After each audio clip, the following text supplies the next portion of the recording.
I want to discuss about authenticity. Authenticity, in my words, how I see it, is to keep a zero distance between your inner self and the outer world. How? So that people could see it, could feel it. For example, presenting some of your work, whether it's a product or a service, your people could feel that what you're talking about and what you're feeling, what you're thinking is actually in line with your inner thoughts and feelings. You aren't just blabbing, putting words together because I want to tick the box. I love authenticity, and that's why I'd like to hear your opinion about it.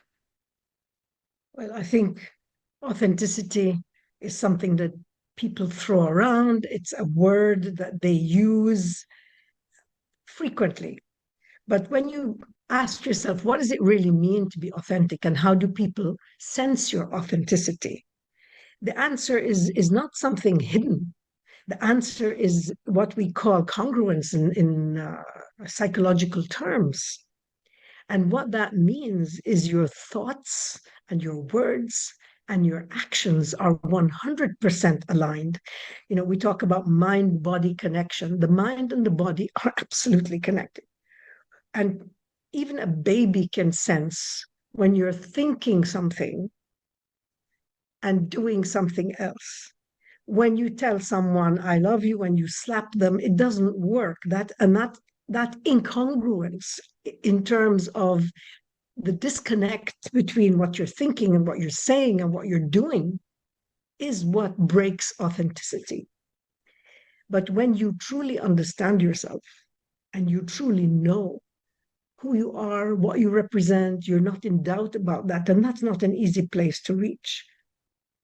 People sense that because, like you said, there is no space between the three things. They are one, and you don't, you're doing it effortlessly because it's you. That's what authenticity is.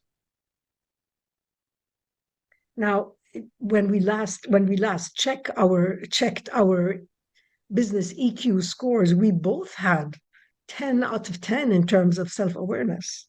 So it's effortless because we aim to achieve that. You can't fake it. This is something you can't fake. Surely you can have doubts, you can wonder about am I do I really want to do this? Should I be here? Do I really know enough? Am I creating enough value? And we all ask those questions. But the questions come from a place where we want to perform. We want to be the kind of professional person we imagine ourselves to be. So that's also connected to your identity. So being congruent and being consistent with the identity that you see yourself, that's projecting that whole self-concept idea.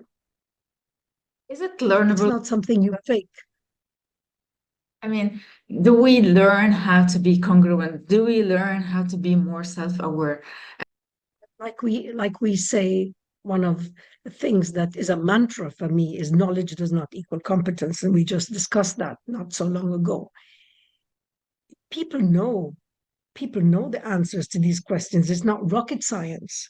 And the reason that they go and do, training and development and all of that is to acquire skills, to build knowledge.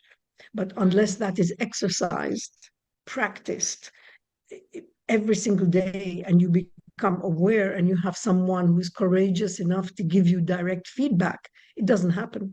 And that's what we do in the coaching journey.